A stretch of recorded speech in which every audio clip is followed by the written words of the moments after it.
شباب ترى الخزنة تحت، اللي يبغاها ياخذها.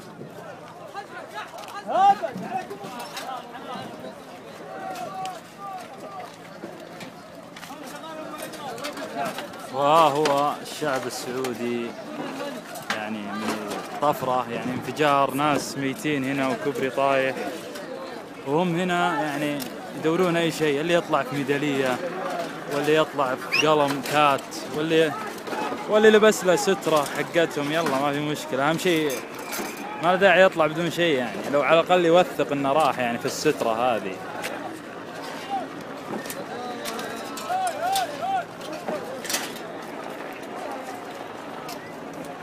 نشوف أخينا اللي في الله ذاك اللي فوق على اليمين. أيوه هذا وش معه؟ ما شاء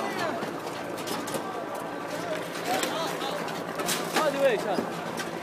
الحين وش هذه اللي ها؟ فلوس ذهب ولا؟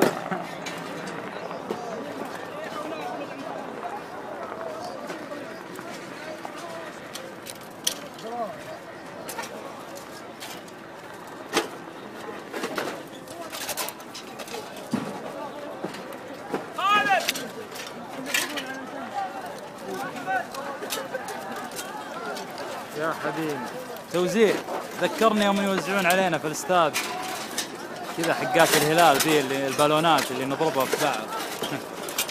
شوف هذا ما شاء الله محمل، بس مو قادر ينزل من كثر اللي في يده، يعني ما يدري هو يخاطر في عمره ولا يخلي الغنيمة، محتار، فجلس لين ينتظر واحد من اخوياه يعني يساعده في الغنيمة اللي كسبها. الله كذا حلال ابوه والله، تشوفه تقطه كذا تحس يعني ابسط واحد طلع في سترة.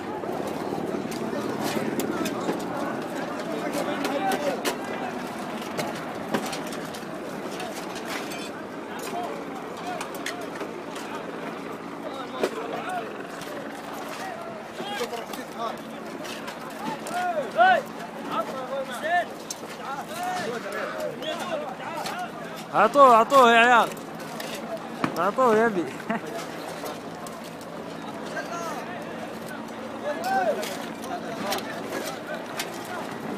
الحين وش اللي موجود فوق؟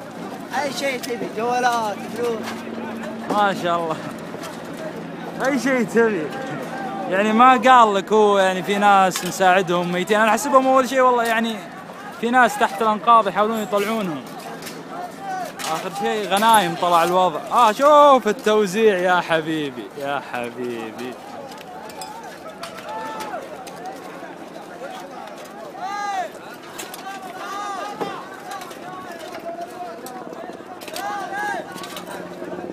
الحمد لله يا رب، الحمد لله على كل شيء.